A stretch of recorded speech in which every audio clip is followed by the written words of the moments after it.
Good afternoon, everyone. Yes, good afternoon. Good afternoon. So, continuation to our last class discussion, we completed.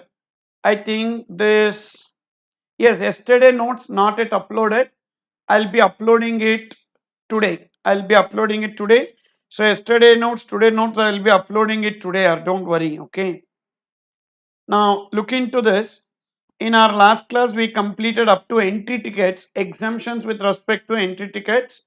And now we are going to discuss this insurance services. Have a look into page number 48. Have a look into page number 48, insurance services. Okay. So, what is that insurance services? See, there are certain insurance services, the premium received will be exempted from payment of GST. And number one, life insurance business provided under National Pension System Trust. So this NPS, National Pension System Trust, has twin benefits. Number one, you will be paying some every month some amount, and that will be accumulated to a fund, and that amount will be returned to you as a pension at a later point of time. That is first benefit.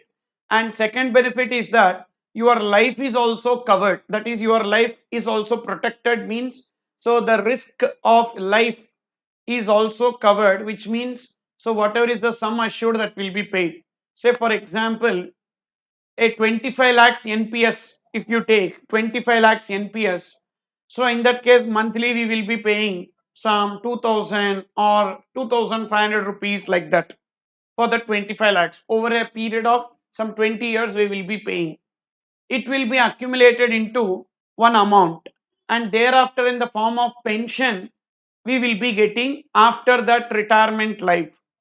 And even so there is a somewhere 75 years or 80 years life is also covered, and upon death that amount will also be returned. Okay, so that is about this NPS trust. This is also like a single premium annuity policy. Okay, so this is on the same grounds, but in single premium annuity policy we will be paying only one premium, but in this national pension system annuity policy we will be paying on an annual basis. Okay, so services provided under life insurance business by way of annuity under national pension system. So just remember, national pension system, whatever money that is collected is exempted. Okay, what you need to remember is national pension system is what you need to remember. Okay, then next year, so there is one doubt to our friend. Sir, fumigation in warehouse of rice, whether it is exempted. First of all, fumigation in a warehouse means that the warehouse is filled with pesticides and insecticides, gases, etc., so that the worms, etc., will die. The insects and all will die. So, in that, what is that rice fumigation? Fumigation means filling the room with gas. Generally, these rooms and all nowadays they are filling with sanitizers, liquid sanitizers, then spray sanitizers, like that they will be filling. So there is nothing like that called rice and all, which means that in that warehouse you can keep anything, any kind of product you can keep. So here it is fumigation of a warehouse, and that warehouse we keep agricultural produce. Okay, so now in that warehouse we are keeping the agricultural produce or not, you check. In that warehouse we are keeping agricultural produce or not, we need to check. If we are keeping agricultural produce, then it will be exempted. Okay, so because if you see the exemption, the exemption reads like, okay, the exemption reads like fumigation in a warehouse of agricultural produce. Is rice an agricultural produce? No, rice is not an agricultural produce. Due to that reason, if that is a warehouse where generally we keep rice, then in that case the exemption is not available here. Understood or not?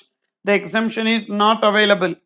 So that is this point. Done. Then next one here. Say this. So insurance services, first point, National Pension System Trust. Second, group insurance under Army, Navy, Air Force, Coastal Guard, and Central Armed Police Forces. Okay, Army, second, Army, Navy, Air Force, Coastal Guard, and Central Armed Police Forces. So what are these? These are, group insurance fund. Group insurance fund means so there will be certain people who will be contributing out of their salary towards the insurance fund, and in that group if any person dies, out of that insurance fund money will be paid. That is known as group insurance fund. Okay, so army people will have a group insurance fund, same way Navy, Air Force, Central Armed Police Forces. What is the purpose of this group insurance fund? Monthly they will be contributing towards that fund, and if any person out of that group dies, so money will be paid to that person. So that is group insurance fund. Okay, so under that group insurance fund, if any money is collected from the members, so that army people or navy people, etc., that money collected, who will generally form this group insurance fund? This is usually formed by the government, and that money collected will be exempted. Okay, then next one here. Sir, why there comes RCM and FCM differently taxing, as ultimately the consumer need to bear all the taxes? Exactly. So ultimately the burden is on consumer, but who will pay GST? That differs. Reason being, sometimes they will be trusting the recipient than the supplier. So due to that reason, so they feel like recipient will only pay properly than the supplier. So they will be keeping it under recipient. It's all about the trust, or it's all about the source from where they wanted to collect. Why TDS is there in income tax? For that reason only. So in income tax, what will happen?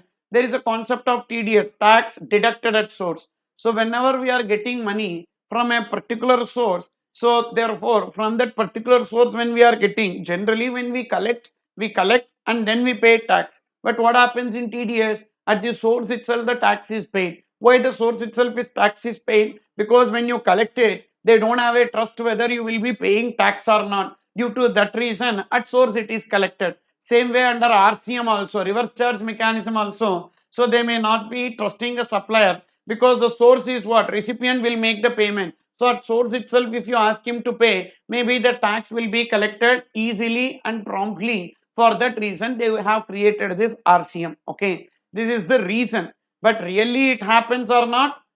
Don't know. God knows. Okay, so that is not happening. It has become a burden only on the recipient to unnecessarily comply with the provisions. If he pays to the supplier, automatically he will pay and happily he will sleep. But now he need to identify what are the transactions on which he need to pay tax under RCM, and he should not forget to pay that tax. Otherwise the liability is on him. Then interest, penalty, etc. will be on the recipient, because in case of RCM, liability to pay GST is on recipient due to that reason. Okay, then next one here, number 3, services of general insurance business provided under government schemes. What is this? So there are some agriculture and farmers, and then below poverty line people, women and infants, unemployed. To these people, government will be creating some insurance schemes. What insurance? General insurance. Government will be creating some general insurance government schemes. These are called as government insurance policies. Say this: life insurance under various government schemes. Scheme ends with words yojana, and micro life insurance scheme. So what is that we are discussing? So there are some life insurance policies and general insurance policies. These life insurance schemes or general insurance schemes, these life insurance schemes or general insurance schemes are the government schemes. Under that government schemes, even a private insurance company can provide service, or government insurance company can provide the service. But the scheme is notified by government. That insurance scheme is notified by government. under the notified government schemes by the government, if any premium is collected, it will be exempted. Okay. Okay, so that is, there is a general insurance business or there is a life insurance business. So this general insurance and life insurance, there are some notified schemes of government. Under that notified schemes of government, if any insurance company is providing the services for which they will be receiving the premium, that premium received will be exempted. Here, what is the meaning of this notified schemes? There is a big list. Entire list we cannot remember. So that's why I just gave you in short. So generally, these government notified insurance scheme will be targeted to agriculture and farmers, below poverty line, women and infants, and unemployed. So when you read itself, you will understand that it is a government scheme. See, because the list is very big. For example, coconut palm insurance, premium collected under coconut palm insurance. Coconut palm insurance. So definitely it is for agriculture and farmers. So therefore, whatever money that is collected as insurance premium will be exempted. So whenever you see some specific insurance schemes, no doubt it will be targeted to these people and that will become exempted. Okay. Then same way, life insurance also. How to understand, sir, that it is a government notified scheme or not? So usually it ends with the word yojana. Usually it ends with the word yojana. That is Pradhana Mantri Jan Dhan Yojana and Pradhana Mantri Vaya Vandhan Yojana, Swasthya Bima Yojana, like that. So there will be a word that policy will end with the word Yojana, which means that it is a government notified scheme. Under that government notified scheme, whatever premium that is collected, it will be exempted. Then insurance services provided to government. What is this? And one more point, micro life insurance scheme having a sum assured as rupees 2 lakhs. Please remember 2 lakhs. So sum assured as 2 lakhs. Sum assured as 2 lakhs. What is that? Sir, micro life insurance means rather than paying bigger amounts, a small amounts will be paid as premium. That is known as micro life insurance. And here the sum assured does not exceed 2 lakh rupees. So in that case, at any time the death of the person, the 2 lakh rupees, because even like this daily wage earners, then housemaids, etc. So these people will be taking this micro life insurance wherein the sum assured does not exceed 2 lakhs. Sir, suppose if the sum assured exceeds 2 lakhs, then whatever premium that is collected towards that particular insurance scheme will be taxable. Okay. Suppose if the sum assured does not exceed 2 lakhs, for that they will be collecting some premium. The premium is not 2 lakhs, the sum assured is 2 lakhs, for which the premium that they collect will not be like it will be meager amount, it will be in thousands only. So that amount will be exempted under micro life insurance. Then insurance service provided to government, even government owns some properties and government employees are there. So therefore when government is the recipient of insurance service, so one insurance company provides the services to the government. Pension services before that, so insurance services provided to government, life insurance or general insurance. Insurance services provided to government. So we completed micro life insurance and thereafter we completed insurance service provided to government. That is, insurance company will be providing services to the government and they will be receiving insurance premium. So whatever premium that is received, it is exempted. So this is the point which I was discussing to. It can be life insurance, it can be life insurance or it can be general insurance. Reinsurance of any exempted insurance is also exempted. What is that? If the main insurance is exempted, its reinsurance is also exempted. For example, government owns a property for rupees 500 crores. Now that 500 crores worth property, they have taken a general insurance with me. I am one insurance company. With me, they have taken insurance. So my risk exposure is 500 crores. Now this 500 crores worth of risk exposure, whatever we are having, now I have a huge risk exposure. If anything happens to that property, now I need to pay 500 crores to government.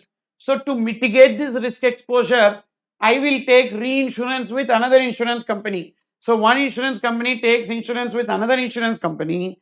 Now I will be paying some premium to that insurance company. Whatever premium that insurance company receives will be exempted. Same way, whatever premium that I am receiving is also exempted. Whatever premium I am receiving from government also exempted. Whatever premium I pay to that other insurance company is also exempted. Okay. Then next, reinsurance point is over. Now we are looking into pension services. Okay. See, there is someone who is looking into it. You don't worry. That's what I requested you.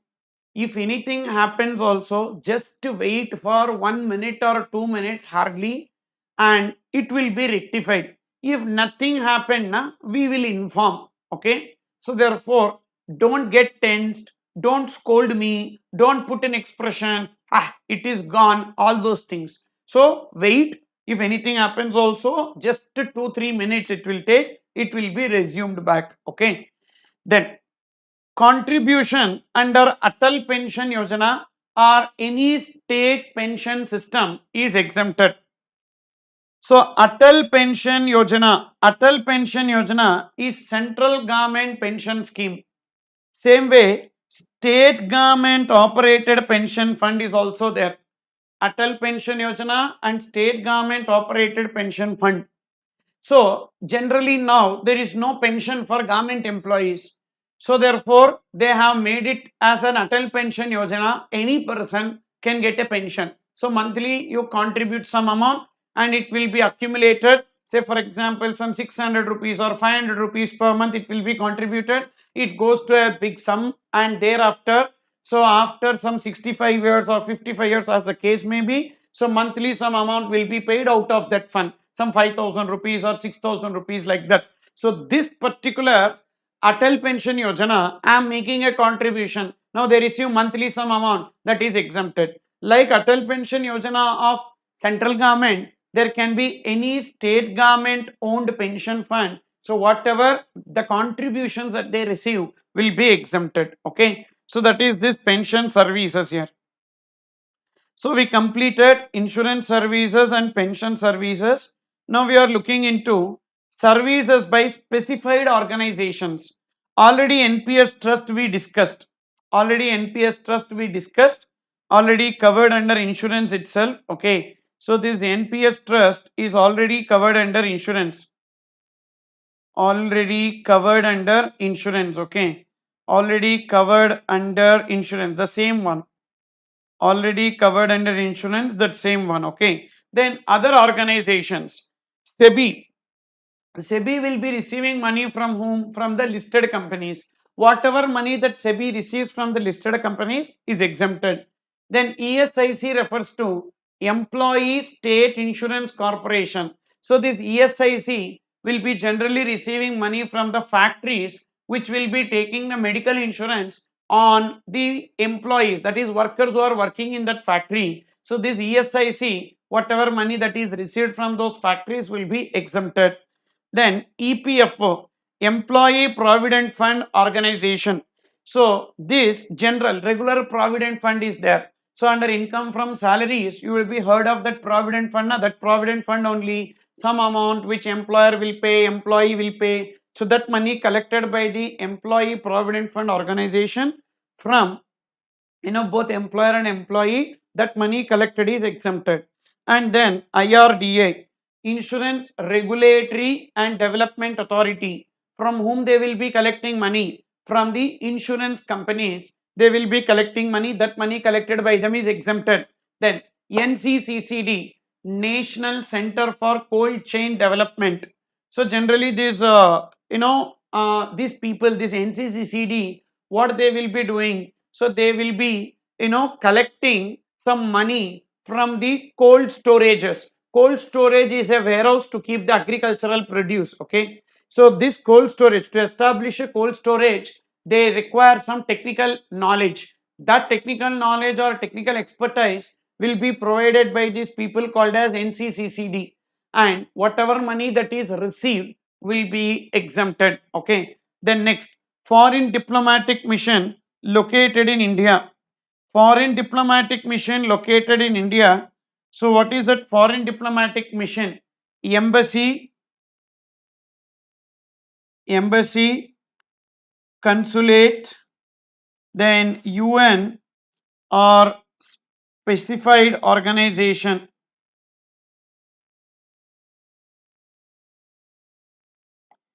UN or specified organization. Embassy, consulate, or UN or specified organization. So UN organizations means this UNESCO, UNICEF, and all is there na, WHO. These are coming under UN organizations. Then embassy and consulate. So these people will be coming under foreign diplomatic missions located in India. So they collect any amount, that amount collected by them will be exempted. Okay. Then CMPFO refers to, and these foreign diplomatic missions even include these education consultancies. There are some foreign countries so who will be opening up the educational consultancies in India for the purpose of sending the students from India to the universities abroad. So even they will also come under this foreign diplomatic missions. And then CMPFO, Coal Mine Provident Fund Organization, like how we have public provident fund, employee provident fund, like that we have coal mines, people who are working in coal mines, there is a provident fund. So that coal mine provident fund organization collecting monthly contribution towards provident fund is also exempted. So these are the specified organizations, if they collect amounts, that is exempted. Okay, this can be given in MCQs. See, mainly exemptions is useful for MCQ purpose as well as some practical questions. How the practical questions will be? They will give list of activities, and in that activities, few activities will be taxable and few activities will be exempted. You need to write why it is exempted. You need to write why it is taxable. All those taxable activities you need to calculate the total, and you need to write it as value of taxable supply. So that can be asked for some 5 marks or 6 marks questions, so you will be getting like that. Now look into the next one. Sir, is there any chance of these specified organizations providing other than service in the course or furtherance of business? Usually no, yeah, because if they do any other activity not in the course or furtherance of business, so they are not permitted na, they are not permitted to do some now general activities or personal activities. They are established for that purpose, so usually it will be in the course or furtherance of business only. There is no chance. Then next, charitable and religious service, following services are exempted. That is, there is a charitable trust under section 12AA of the Income Tax Act. There is a charitable trust under section 12AA of the Income Tax Act. That trust provides some charitable activities, by providing some charitable activities, they will be receiving some money. That money received will be exempted. Okay, so what are those charitable activities we need to understand? Sir, suppose if it is not a charitable activity, then it will not be coming under exemption.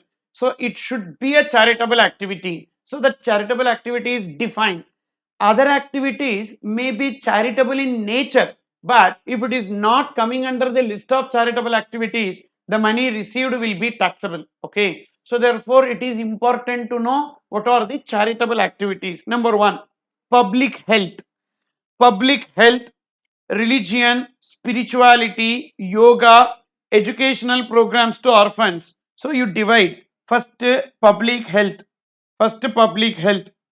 So they are engaged in public health or creating public health awareness. So awareness towards HIV or awareness towards COVID, all these are public health, towards public health. Religion, advancement of religion. So religion, spiritualities, these babas and swamijis are there na. So whatever money that they collect, that will come under charitable activities, including yoga, spirituality, religion, and yoga. And then educational programs. So the charitable trust is engaged in educational programs. So first point is public health. Second point is advancement of spirituality, then religion, yoga. Okay. Then next number three, educational programs. To whom? Educational programs to orphans, physically or mentally traumatized persons, orphans, physically or mentally traumatized persons, prisoners, and persons over 65 years residing in rural area. To these people, if any educational program is provided. So what is this educational program, sir? See, it can be anything.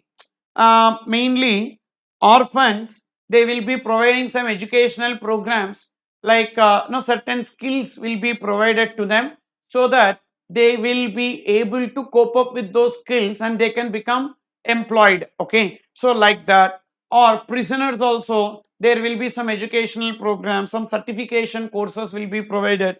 Not a certification course how to kill, how to steal and all. So really education related. Okay, and then physically or mentally traumatized persons, persons over 65 years. This is something which I don't really understand. Persons over 65 years, what education program will be provided? I am clueless. Okay, so that is also covered here. Persons over 65 years, but remember, residing in rural area, they should be residing in rural area. Generally we remember persons over 65 years, but we will forget this. So they should be residing in rural area, then only that educational program is covered under charitable activity.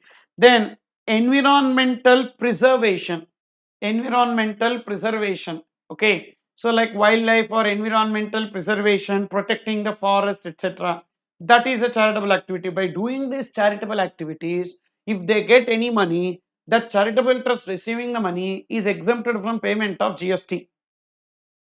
Apart from this, if they do any other activity that may be charitable in nature, but the money received is not exempted. Okay, what is that? Sir, entity registered under 12A receive donation from persons.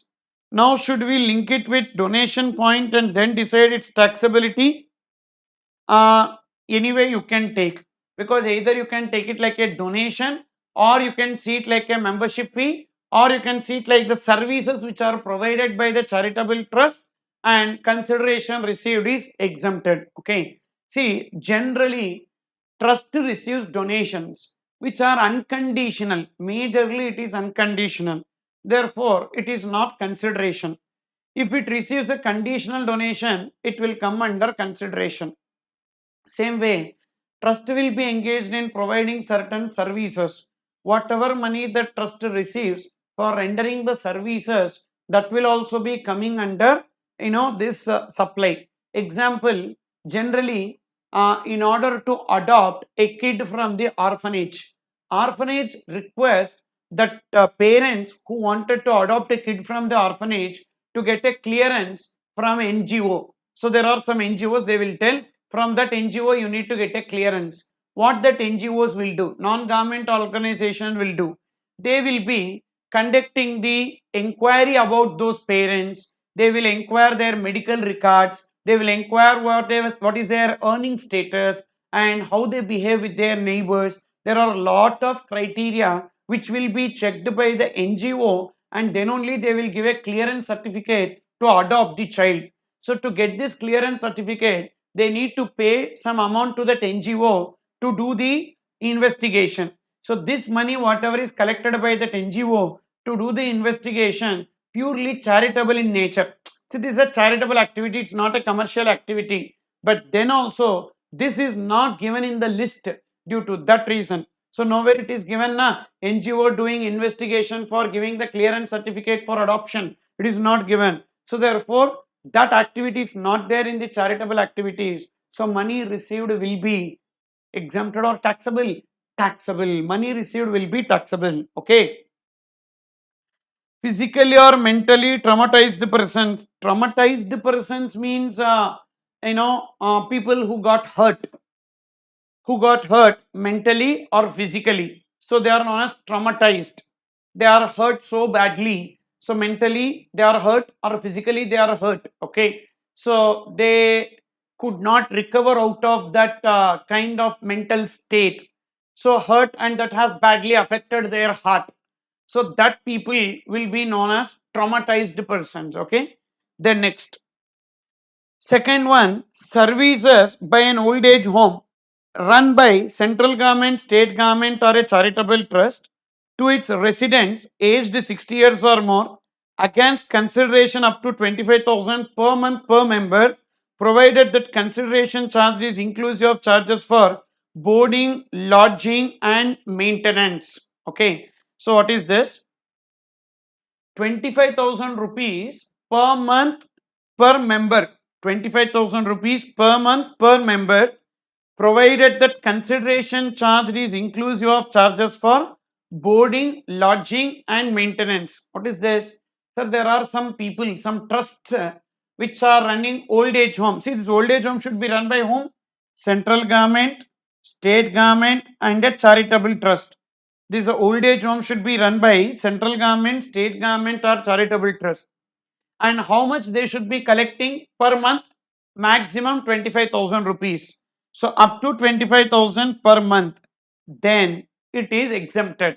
If it goes beyond that, it will be taxable. Okay. So actually, this point is unnecessary exemption, because already people who are admitting their parents in the old age home will be making some payment. When they are ready to make the payment, let them pay the GST also. So old age home, if it is a government owned old age home, then completely it will be free. Completely it will be free. See, if some people don't have home and they can go for the government run old age home, which is free. But whenever there is a payment, which means that some people, they are sending their parents to the old age home, and they will be getting, like, they will be paying some money. So this money, when they can pay, let them pay GST also. What's there in that? Okay. So therefore, this exemption is unwarranted exemption. Then next, services by a person by way of conduct of religious ceremony. Who will conduct religious ceremony? Who will conduct religious ceremony? Priest, Purohit, Pandit, or a church father, so Maula, all these people will be called as people who conduct religious ceremony. Whatever money that is received by them will be exempted. Okay. Now, sir, is marriage a religious ceremony? Is marriage a religious ceremony? Marriage is not a religious ceremony. Yes, marriage is not a religious ceremony, but in marriage there will be religious ceremony. There is a big difference. As such, marriage is not religious ceremony, but inside marriage they will be conducting some religious ceremony. That money collected is exempted. I am telling you this because if marriage is a religious ceremony, then the marriage hall which is giving their hall on rent for conducting marriage will come under exemption, because conduct of religious ceremony, so conduct of marriage, so marriage hall receiving rent will be exempted. So this intention is not that. So marriage is not the religious ceremony, but inside marriage certain religious ceremonies are conducted inside marriage. So that money received for conducting religious ceremonies inside the marriage function, so that will be exempted, but remaining and all is not exempted. Okay, marriage is a event. In that event they will be conducting some religious ceremony. For that, whatever money collected will be exempted. That is this. Okay. Then services by special organizations services by special organizations for religious pilgrimage, Kailash, Manasarovar, and Hajj. So Kailash, Manasarovar, and Hajj pilgrimage. So what is this? This is like, they are conducting some religious pilgrimage, but remember, only two religious pilgrimages are there, Kailash and Manasarovar and Hajj, and this religious pilgrimage is conducted by only specialized organization is exempted.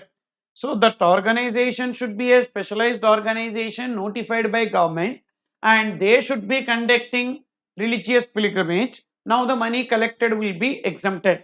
If it is a private organization, one private tour operator who is conducting this Kailash, Manasarovar or Hajj pilgrimage, even though it is religious pilgrimage, the money collected will not be exempted, it will be taxable. Okay. So these are some activities which are exempted, okay, which are exempted related to religious and charitable activities. So there is a query to one of our friend, sir, that is amount paid to priest in a marriage is exempt. Am I right? Yes. Amount paid to a priest in marriage is exempted because priest will be conducting the religious ceremony in the marriage. That money collected is exempted. But all other activities related to the marriage will be taxable. Okay, like the DJ or hall rent or any renting of generators, renting of chairs, because don't see marriage as a religious ceremony as such. The entire marriage is not religious ceremony.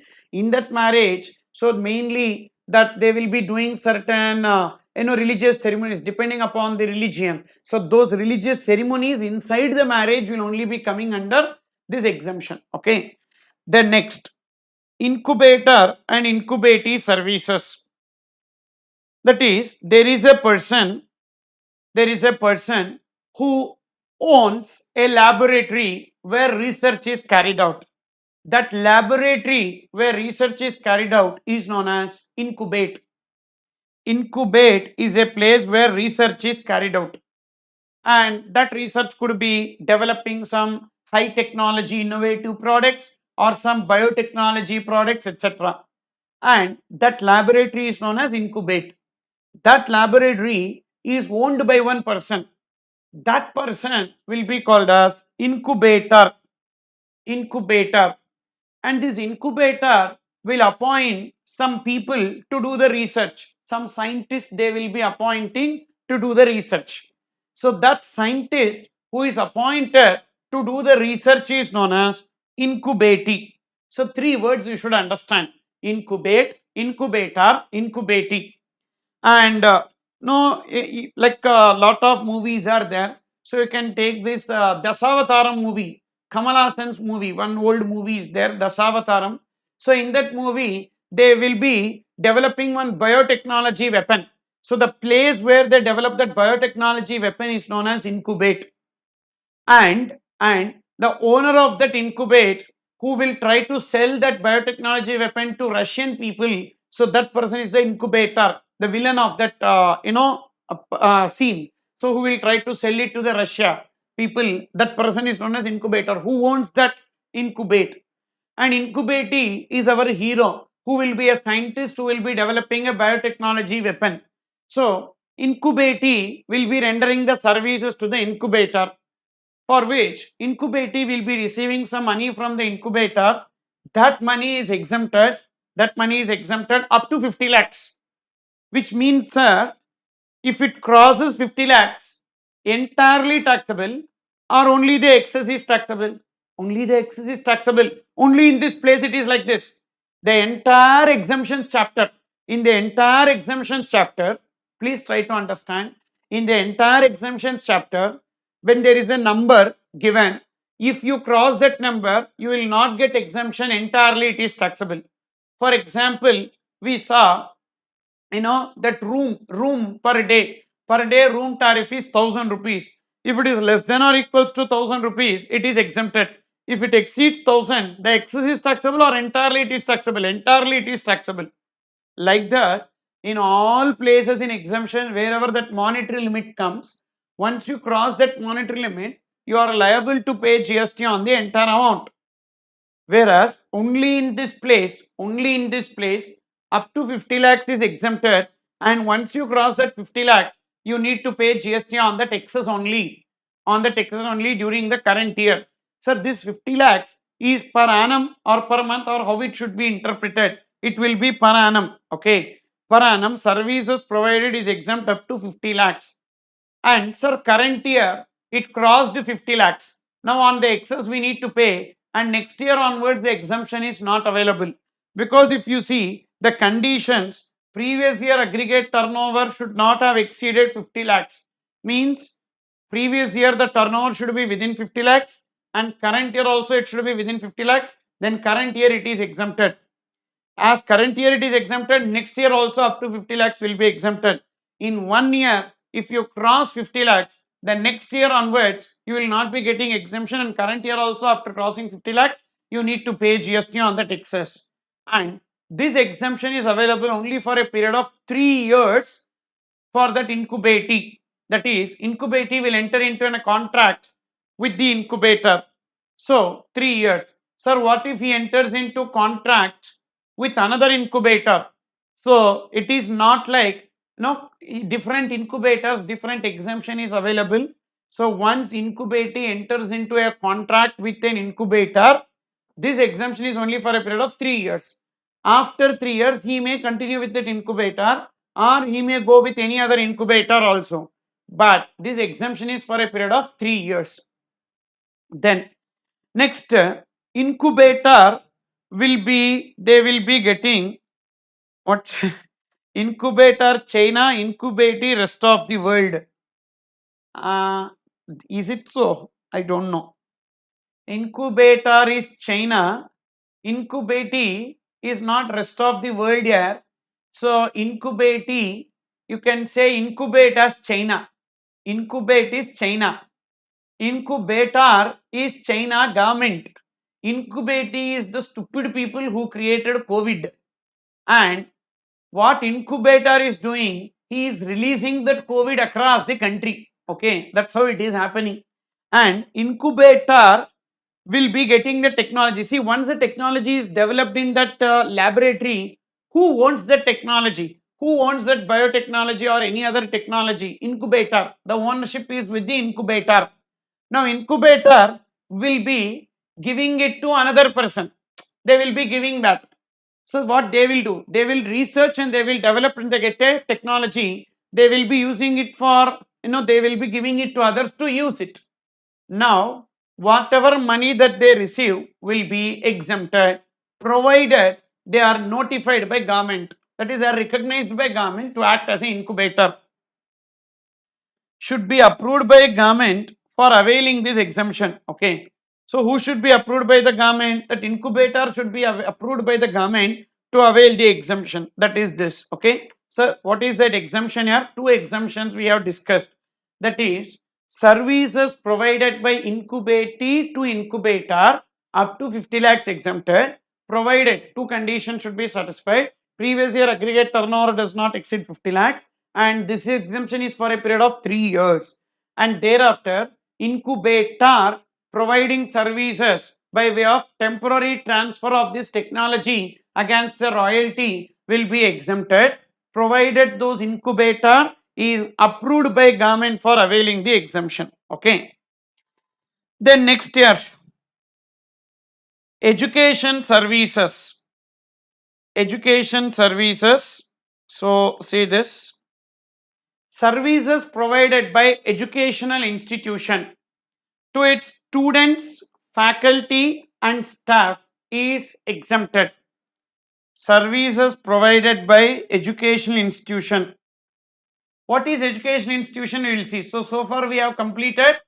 So there's the agriculture related services, banking and other financial services, entry tickets, insurance services, specified organization services, etc. Okay. Now we are looking into education service, which is one of the favorite area of ICI, and many times they will be asking questions on these education related services. So please concentrate. Services provided by educational institution to its students, faculty and staff is exempted. Services provided by an educational institution to whom? To its students, faculty and staff is exempted. Okay. And what is the meaning of an educational institution? There are three categories of educational institution. Now, starting can be anywhere. Starting can be LKG, pre-KG, play school, or even before that. Maybe in future it will come that when the child is formed in the birth itself, the mother will be sent to the school. Okay, we don't know where it starts. But ending 12th standard, up to that is known as category 1. Up to that is known as category 1. Okay. So category 1 up to 12th standard. Then category 2 for obtaining a qualification recognized by law. What is that? After 12th standard, what's next? So we will be getting a qualification that can be UG or PG, or that can be the CA, CMA, CS. For that, whatever that is collected is coming under educational institution category 2. Category 3 educational institution is approved vocational education. Vocational education means skill based education. They will be learning a skill, and using that skill they will get employment. So mainly these polytechnic colleges who will be learning, then this animation, all these will come under mobile repairing, networking, programming. All these will come under skill based learning, that is vocational education institution. And these three category educational institutions is exempted: category 1, category 2, and category 3. Okay, so services provided by education institution to whom? Yeah, to students, faculty and staff is exempted. Any service, it need not be education service, because schools nowadays are providing education services only 10%, remaining 90% other services only they provide. For that only they collect money. For providing AC classroom they collect money. For providing bus transportation they will collect. For providing other extracurricular activities they will collect. In the name of book fees they will collect. So apart from education only they do lot of things, lot of money they are collecting. All this money collected by them is exempted. So any service, it need not be education services, it can be any service provided by education institution to students. That we understood, sir. What is this faculty and staff? That is, there are some engineering colleges which will be started in one thick forest. They will identify and they will start one engineering college over there. Okay, and to that forest no bus will go, only their bus will go, and therefore the faculty and staff don't have any other go but to travel in the bus of that college. And will that college be doing it for free? No, even from faculty and staff also they will be collecting bus fees. Now whatever money that they are collecting will be exempted. That is, that services provided to faculty and staff. Same way food will be provided to faculty and staff, even students, that is also exempted. Okay, now by educational institution anything is exempted here. By educational institution anything is exempted. Okay, now first category you understood. What will come in first category? All schools will come. Sir, is it any recognized board? See, it can be any board here. It can be state board, it can be central board, that is CBSE, or it can be ICSE, IB, or maybe no some inter universe board also could be there. Some other universe or another planet board also can be there. So that board also can be there. That is 12th, up to 12th it is exempted. Okay, because our people are not satisfied now with state board, they go for CBSE, then they go for ICSE, then they go for IB, and even after that maybe some aliens would have created some board, so that education also will be provided in India. Okay, so that is also covered here. So they did not mention which board. So up to 12th standard or equivalent. Then category 2, obtaining qualification recognized by law. So any qualification recognized by law. But here very important is that education institution should be authorized to provide that education. For example, say these coaching centers are there.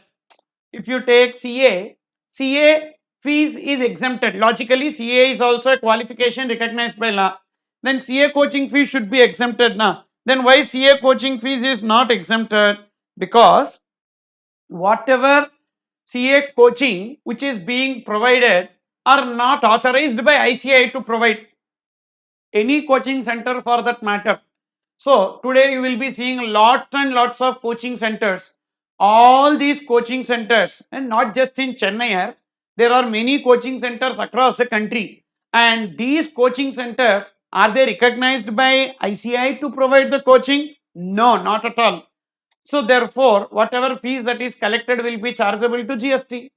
What if those coaching centers are recognized by ICI? Then the fees collected will be exempted.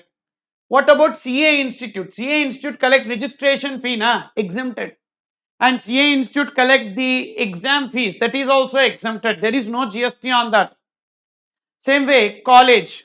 Sir, universities will be giving permission to the college to provide education. That's why whatever fees that is collected by the colleges are exempted, even though they are autonomous or allied, etc. So whatever money that they are receiving, so because they get the affiliation from the university, so therefore they are recognized to provide the education. So money collected is exempted. You understood? What about private tuitions? Private tuitions will be taxable. Home tuitions or private tuitions, etc., will be taxable. But, sir, tuitions and all, they will not be collecting GST. Because you pay fees in cash, they will not be collecting GST. No one will know that. Na? Suppose, if at all you make the payment in accounted form and they collect everything in accounted form, and they will be liable to pay GST on that. Okay. Then next. Approved vocational education means course offered by ITI or ITC. What is ITI? Industrial Training Institute. ITC, Industrial Training Center. So, this in general you understand polytechnic colleges. Polytechnic colleges who will be teaching certain skills, how to operate a lathe machine, how to operate an electrical machines, etc. So that electrical, electronics, etc. will be taught. So that is polytechnic colleges, ITR, ITC. What is ITR, ITC? Industrial Training Institute or Industrial Training Center. Affiliated to NCVT or SCVT. NCVT, National Council for Vocational Training. SCVT, State Council for Vocational Training. Okay. Then modular employable skill course by Ministry of Skill Development. So there are some modular employable skill course like this computer programming, basic computer applications, designing, etc. So that is modular employable skill course. So whatever money that is collected, so that institution will be called as vocational education institution. So that fees collected will be exempted. Now, sir, will NSME education comes under vocational skills? Yes, yes, that will come under vocational education because that is like share trading, na. Then next, sir, ICI chapters conducting classes, crash course, orientation, ITT, student conference, everything is exempted because it is conducted by ICI. ICI will conduct classes, that's exempted. Yes, yes. ICI will also be conducting classes, oral classes, even ITT, and lot of other things will be conducted. All those are exempt from GST. Are they charging GST to you? So next time when you see the payment check, there won't be any GST. Just fees you will be paying. You will not be paying any GST on that. Okay. If at all they are charging GST, then we can file a case against ICI. Okay. But I don't think so. They are charging GST. They are not. Now we are discussing, so far what we have seen is service provided by education institution. Now we are going to discuss service provided to education institution. Service provided to education institution by way of transportation of students, faculty and staff. Okay. For category 1 educational institution, it is exempted, whereas category 2 educational institution and 3 educational institution, it will be taxable. Okay. Now, related to this transportation, let's try to understand here. So, you can make note of this. You please make note of this. That is, there is one person who is into the business of renting of motor vehicles. Okay. Measures ABC Travels, Messrs ABC Travels is into the business of what? Renting of motor vehicles. Is into the business of renting of motor vehicles. Now, what this ABC Travels is doing, they give a bus on hire. They give a bus on hire. So, they are into the business of renting of motor vehicles. Now, they give a bus on hire to measures XYZ travels, XYZ travels and PQR travels, measures PQR travels. Now, a bus is given on rent. Okay, a bus is given on rent. Hiring of bus, hiring, hiring of bus, hiring of bus.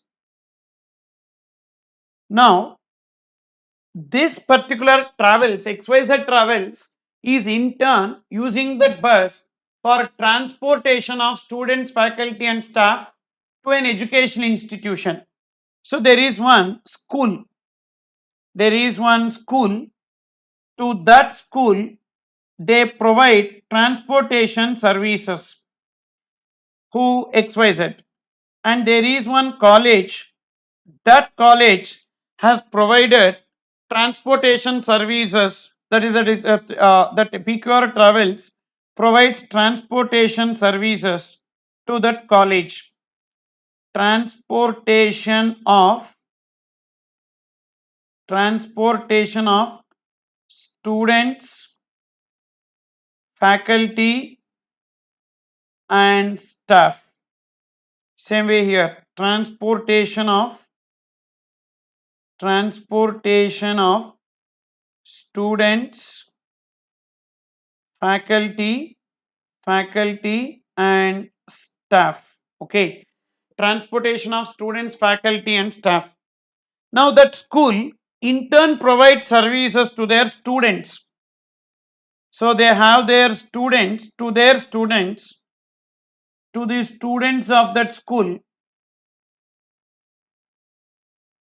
to the students, faculty and staff of that school, to the students, faculty or staff of that school, they provide students, faculty, staff, they provide transportation services. Who provides transportation services? That school provides transportation services. Means in this case, money will be collected from the students, faculty and staff by the school or college. In turn, they will be remitting that money to XYZ travels or PQR travels. You understood or not? That school will be giving, and these travels will be paying a rent out of that to ABC travels. Okay. Now, transportation services are provided. Transportation services, transportation services are provided to students, faculty and staff. Now in this background, listen carefully. That is, services provided by school or college, both are education institution, to its students, faculty and staff is exempted. So this is exempted. Even the next one is also exempted. This is also exempted. Services provided by school to its students, faculty and staff is exempted. Even college to its students, faculty and staff is exempted. No doubt about this. That is exempted. Why it is exempted? Services provided by educational institution, due to that reason it is exempted. Now, XYZ travels provides the services to the school, na? That is exempted. Please see, services provided to an educational institution by way of transportation, students and faculty, of which category educational institution it is exempted? Only category 1 is exempted, whereas category 2 and category 3 will be taxable. So therefore, due to that reason, so this XYZ travels providing transportation services to the school is exempted, but PQR travels providing services to the college will be taxable. Okay, that is not exempted, that will be taxable, because its college will come under category 2 educational institution. Now ABC travels hiring bus to XYZ na, that is exempted. That hiring of bus is exempted. Why? Because intern XYZ Travels is using it for transportation of students, faculty and staff of category 1 institution. Because of that, this hiring is exempted. Suppose if it is the next case, PQR Travels is using it for transportation of students, faculty, staff of category 1 education institution. No, then it is taxable. Now their outward supply is taxable. Now the hiring of bus to them is also taxable. That hiring of bus to them is also taxable. Okay, please remember this. Then, sir, whether educational trust collecting some fees is exempt from GST? Are they providing education services? That is, are they providing any service to students, faculty, and staff? Exempted. If they collect money from anyone else, then it will be taxable. For example, there is an educational trust which gives their brand name to one person to run a school, and that person will pay some amount towards the brand name, some franchisee fee, etc. Now, whatever money that is paid for the brand name, that money collected is not from the students, faculty, and staff. The trust is not collecting from the students, faculty, and staff. The trust is collecting from the school. So therefore, that will be coming under taxability. You understood? So from students, faculty, and staff, if any service is provided and money collected from them, that is only exempted. Sometimes from corporates, these colleges will be collecting money called as campus recruitment fees. So to allow the people to do the campus recruitment, so that college will be collecting some amount from the corporates. That money collected from the corporates will be exempted or taxable. Is it service provided to students, faculty and staff? No, it is to others. Therefore, it will be taxable. Okay, that reason. Then next, so see this, transportation of students, faculty and staff. Same way, catering service, security and housekeeping service. So these four services, what are the four services? Transportation service. These are service provided by institution or to institution, two institution. Four services. What are they? Number one, transportation, catering, security and housekeeping. Security, housekeeping. These four services. To which institution? Category 1 institution. Whatever money that is collected is exempted. Okay. Whatever money that is collected is exempted. Only category 1. What if it is category 2? It will be taxable. What if it is category 2 or category 3? It will be taxable. Next, admission to or conduct of examination. Admission to the institution or conduct of examination to such institution, it is exempted, provided it is exempted whatever may be the type of education institution, it is exempted. Whatever may be the type of education institution, it is exempted. There are two things in that: admission to the institution or conduct of examination of such institution. Admission to the institution means like acting as a marketing agent. They will be bringing in the admissions to that education institution, for which they will be getting some money. And this is like commission agents or marketing agents, canvassing agents, that money is exempted. Same way, education, conduct of examination of that education institution, like setting a question paper or giving the premises on rent for conducting exams or evaluating or invigilation in the exams. All these are service in relation to conduct of examination of that institution, and the money received will be exempted. Remember, it can be any education institution, it is exempted. Then supply of online educational journals and periodicals. What is this? So there are some online journals and periodicals. What about physical journals? Physical journals will come under books, goods. So that is not covered. What we are discussing is only exemptions with respect to services. Exemptions with respect to goods is not there in the syllabus of ICI, CA Inter, due to that reason.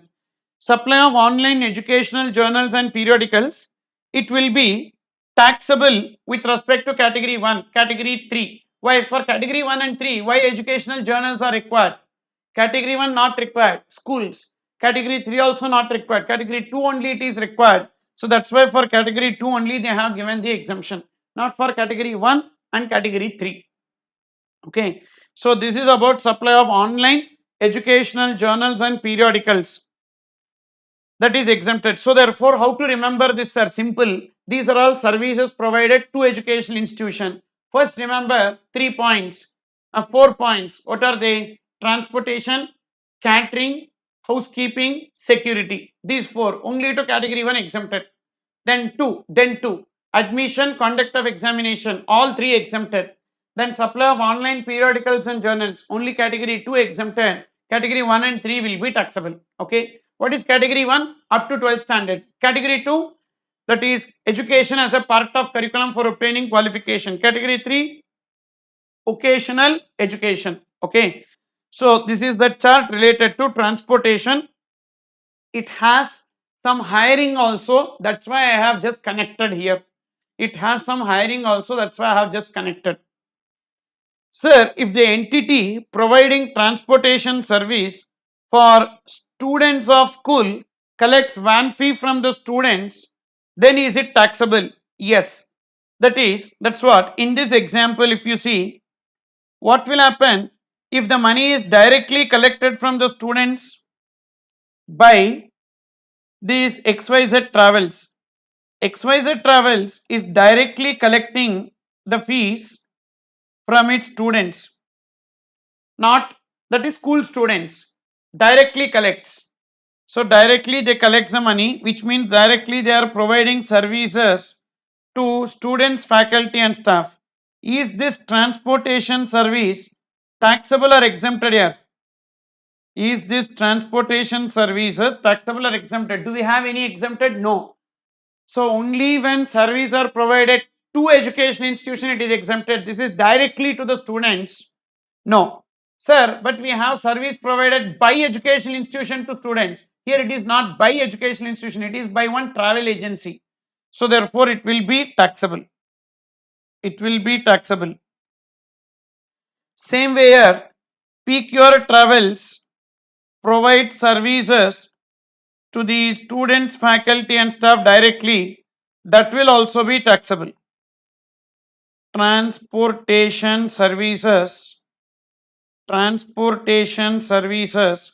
even that will also be taxable. Okay, so directly to students, faculty and staff is taxable. Then Jain toddlers, Euro kids, etc., they are coming under preschool.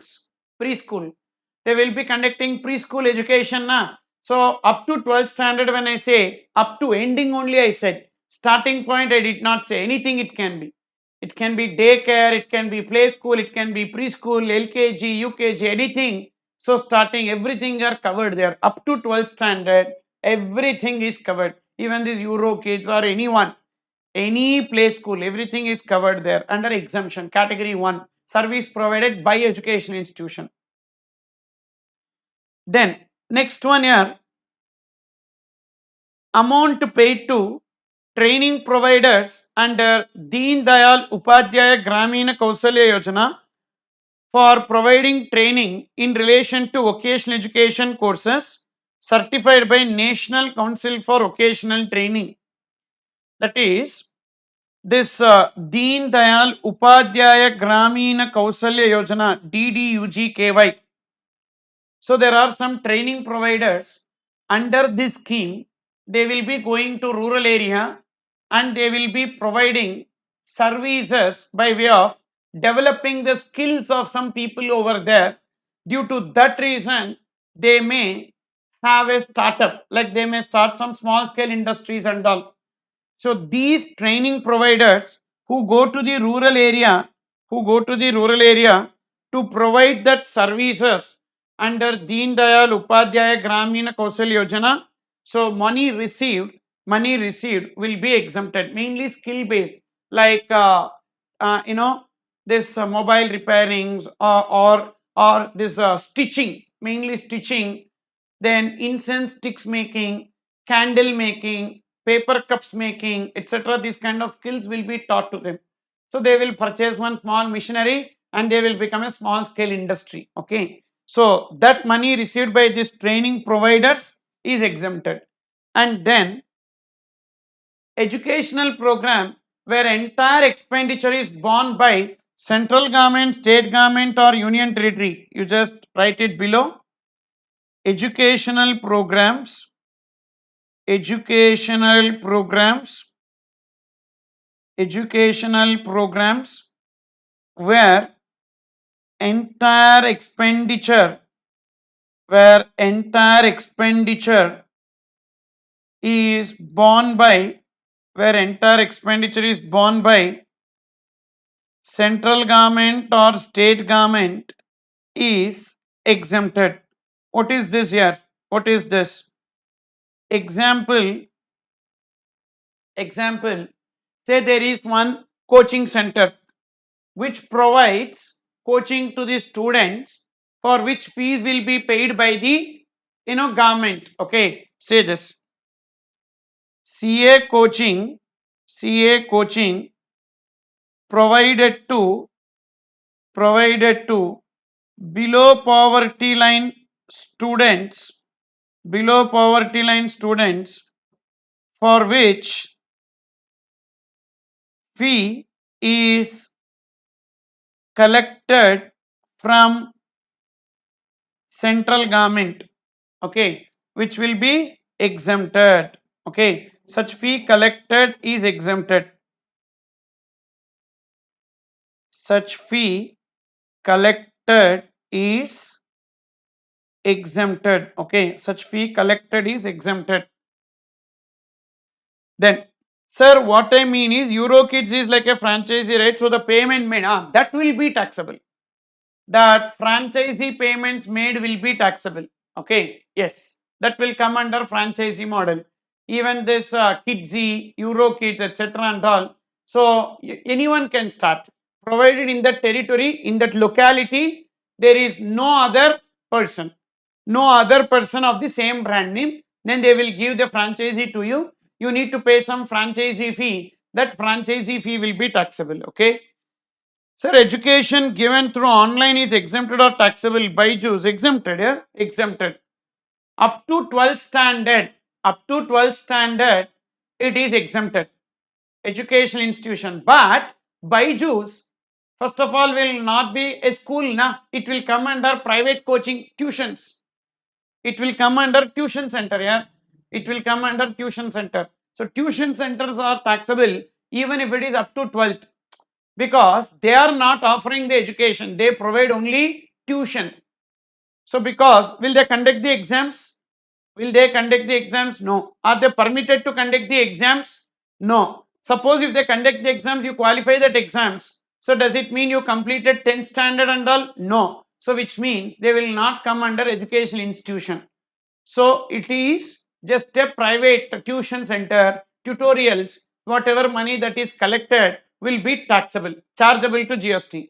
Up to 10th, 12th, even CA, everything. So all these people who are into online platforms are like tuition centers or tutorials, whatever money that they collect will be taxable. Okay. Then look into this.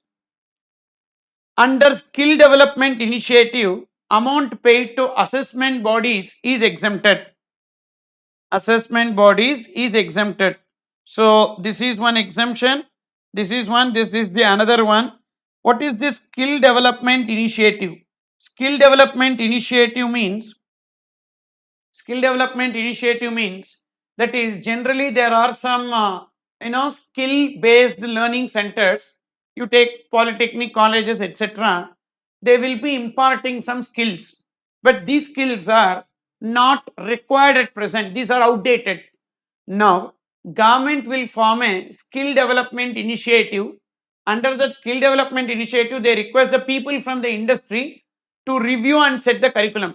See, when people, the manufacturers or the industry people set the curriculum, the industry people know what skills are required, and accordingly in the curriculum, these people, if they teach those skills, and when these students go to the industry, they will be easily absorbed. It is like, for example, SAP is the biggest accounting software. SAP, FICO, FICO SAP FICO is the biggest accounting software which is being used by majority of the corporates today. And these particular SAP, because all accounting tally and all is outdated. So tally and all is used by small people, and larger organizations are not using tally. So bigger organizations have their own SAPs that will connect their consumers, their dealers and their suppliers, etc. So this enterprise resource planning, so big ERP is being implemented. So that will be done by SAP. SAP is one company, and in that FICO module, that is finance and commerce module is there. So this particular is what every organization is using. So when you are a chartered accountant, you will definitely be working on that only in future. Now, what will happen? You are learning tally and going, or you are learning journal entry, ledger and going. So, what will happen? No one will give you employment. So, they will say, what is this? All these are outdated. I don't need this skill. So, if the people from the industry come into the board of CA and if they set the curriculum, what will happen? So, really, what is really required over there will be set as a curriculum. See, if you learn there are some subjects which will never be applied in your reality. So, taxes you will definitely apply, direct tax as well as indirect tax. Whatever accounts that you have learned, that you will never apply in reality, whatever you learned at a foundation level. At the foundation level, what you are learning, and even at inter level, what you are learning, many things, you will not be applying in reality, because in reality, completely it is different. And even costing, financial management, all these things will not be applied in reality. So, what happens in reality, if those areas are being given to these people, so then easily these people will be absorbed. But to some extent, our course is such that, so majority is applicable in reality, not everything, but majority is there in practice. So, due to that reason, always our course is having a sheen. But if you see some courses like engineering and all, or even polytechnic, why these people are not taken by the industry? Industries are going into robotics. If this person brings one nut and spanner, no one will give job to him. You understood? So therefore, people from the industry, if they set the curriculum, automatically the unemployment will come down. So for that reason, they will invite the people from the industry to review the curriculum, to set the curriculum, etc., for which they will be paid some money. That amount collected by those assessment bodies is exempted. Got it? Amount paid to assessment bodies. What these assessment bodies will do? Assessment bodies will set or review, curriculum, will set or review the curriculum. Okay. Then next, there are few queries. Sir, how about the exhibition competition conducted by educational institution or government to showcase the talent? Entry fee part. So education, exhibition, competitions, all these, that is, I'll come to that point later, because we have not yet discussed. Sir, even education provided to people above 65 years living in urban area by government is exempt here. The restriction is only with respect to charitable institutions. Am I right? See, educational programs above 65 years, what? Is it vocational education? If it is vocational education, then it is exempted. It should be covered under vocational education. If it is not covered under vocational education, that will not be exempted. Then next, taxability of non-agro products, that is processed goods. So processed goods, why we need to bother here? That is goods, na? We don't have the exemptions with respect to the goods. We don't have the exemptions with respect to the goods. We have only exemptions with respect to the services. Exemptions with respect to the goods we don't have in syllabus. Okay. Then next year, any course offered by the following: NSDC, National Skill Development Corporation, or Sector Skill Council, or assessment agent or training partner authorized by NSDC or SSC, if they offer any course. So any course, that can be any course offered by these people: National Skill Development Corporation, Sector Skill Council, assessment agent or a training partner, so whatever money that is collected for offering that course will be exempted. Then next, see this, fee collected for conducting entrance examination is exempted. Fee collected for conducting fee collected for conducting entrance examination is exempted. Fee collected for conducting entrance examination, what is this, sir? Generally some educational institutions, to give the admission, they will be conducting entrance examination. That entrance examination, when they collect, they will be collecting some fees for conducting that entrance examination, and they are not giving seat to everyone who write the entrance examination, so that fee collected by them will be exempted. Okay, like that, say for this any conferences etc, if they conduct, if they collect any fee, are they giving a seat for that they are collecting? No, they are not collecting for giving a seat in that institution, that is just marketing. So whatever money for conducting conferences, seminars or competitions etc, whatever money that is collected will be coming under taxability, it will be chargeable to GST. But what if that conference or any seminar is part of a curriculum? That is part of a curriculum you need to conduct. The college should conduct that. Generally, these MBA colleges and all should conduct the management meets.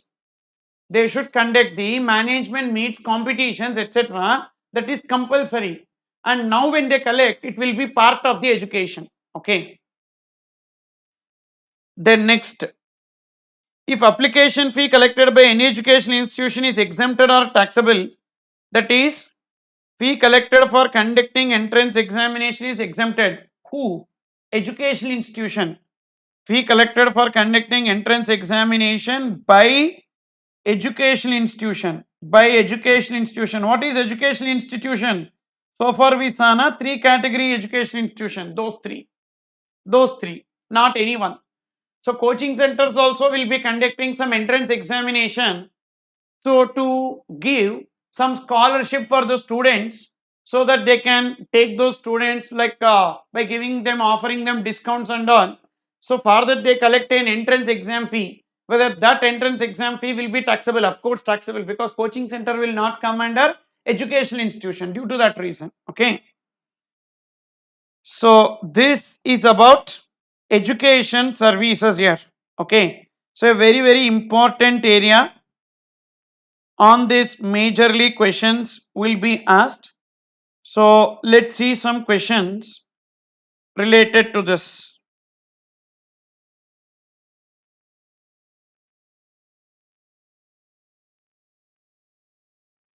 Say this. This is MTP May 2019. MTP May 2019. Please have a look into page number 89. Page number 89. Sir, exam fee collected by college. College is an education institution, so exam fee collected by them, any fee collected by them is exempted. Sir, will NSDC itself provide service or through some entities? They themselves will provide, even they will give affiliation to some other people to provide the services. Sungrow Private Limited, a registered taxable person having gross receipts of rupees 50 lakhs in the preceding financial year, provides the following information relating to their services for the month of July 2018. So this is question number 13 in page number 89. Question number 13 in page number 89, please check. So there is one person, Sungrow Private Limited, so relating to their services for the month of July 2018, running a boarding school, 2,40,000, running a boarding school, 2,40,000. Is it taxable or exempted? Please participate in the discussion. Is it taxable or exempted? 2,40,000. 2,40,000 is exempted. Why? Sir, boarding school. What is a boarding school? A school which will provide the hostel facility also is called as a boarding school. So whether boarding school is exempted? Yes. See, any service provided by the educational institution is exempted, including hostel facility provided by that educational institution, any service. Then fee from prospective employer for campus interview. Fees from prospective employer for campus interview. So this is service provided to students, faculty and staff? No. This is services provided to one corporate for which they collect the money. So that will be taxable. That will be taxable. Then education services for obtaining the qualification recognized by law of foreign country. Educational services for obtaining the qualification recognized by law of foreign country. Sir, law of foreign country. Law of foreign country will be taxable. It is not recognized by law in India na, due to that reason. Good. Then next, renting of furnished flats for temporary stay. Why? Why it is exempt? It is not exempt. The previous one is not exempt. It will be taxable. So renting of furnished flats for temporary stay to different persons. Rent per day is less than 1000 rupees per flat. See, already we discussed renting of commercial property for residential purpose less than or equals to 1000 rupees. Less than or equals to 1000 rupees is exempted. Okay, so it is exempted. Then next, conducting modular employable skill course approved by National Council of Vocational Training. Modular, this is covered under approved vocational education course na, modular employable skill course. So therefore it will be exempted. Conducting private tuitions where the amount collected is 3 lakhs. Conducting private tuitions, what is the amount that is collected? 3 lakhs. Private tuitions is not exempted here. Private tuitions is always taxable. Running martial arts academy for young children. So training in arts, culture and sports is actually exempted. So this comes under the separate point. Training in what? Arts, culture and sports, recreational activities. Training in arts, any arts. Culture is like, imparting Vedas, Upanishads, Sanskrit, that will come under culture. And then sports, but that sports training sports, so the sports training centers should be registered as a trust, then only money received will be exempted. Okay, again I am repeating, say this: training in recreational activities, training in recreational activities relating to what? Training in recreational activities relating to arts, culture and sports. Arts, culture and sports. This arts is exempted. Training in recreational activities relating to arts is exempted. Training in recreational activities related to culture is also exempted. Now sports, we need to check whether they are registered as a trust 12AA or not. We need to check. Registered as 12AA trust, registered as section 12AA trust, income tax 12AA trust, not registered as section 12AA trust, not registered as section 12AA trust. It is registered as section 12AA trust or not registered as section 12AA trust. If it is registered as section 12AA trust, whether it will be taxable or exempted? It will be exempted. What if it is not registered as section 12AA trust? Then it will be taxable. If it is not registered as section 12AA trust, then it will be taxable. If it is registered as section 12AA trust, then it will be exempted. Okay. So this is training in recreational activities relating to arts, culture and sports. Okay. Now let's take some examples to understand this. Example for this arts one is, dance schools, dance school, then martial arts academy, martial arts academy, etc. will come into this. Then culture, like, Vedas. Then we have this language, all languages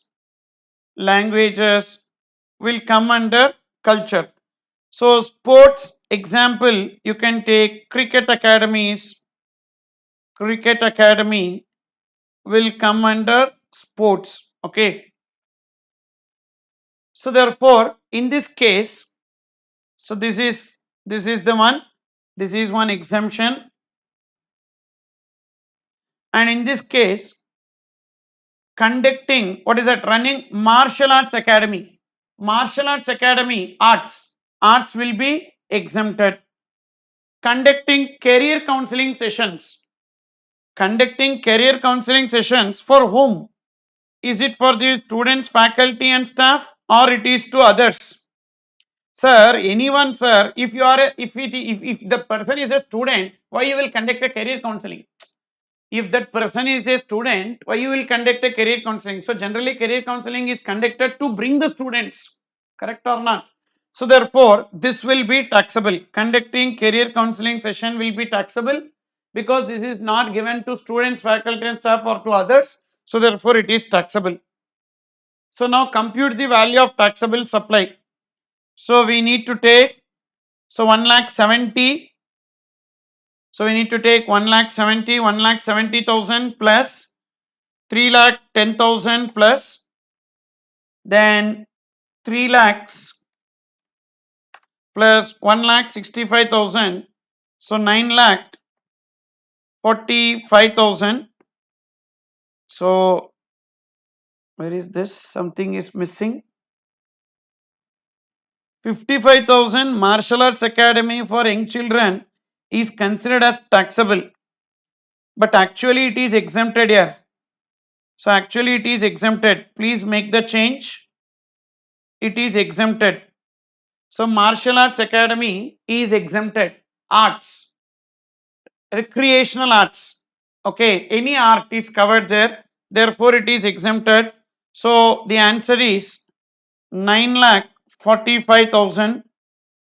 The answer is 9,45,000 and GST payable on that 9,45,000. So 9,45,000 into 18%, that is 1,70,100. Please make the change. Please make the change accordingly. So actually it is exempted. That is training in recreational arts. Okay. So therefore arts is exempted. Training in arts is exempted. Training in arts is exempted. Training in arts is exempted. Okay. Due to that reason. Then what about fee collected from students related to campus placement or training? That will be exempted because it is the services provided to students, faculty and staff. Due to that reason it is exempted. Okay. Thank you.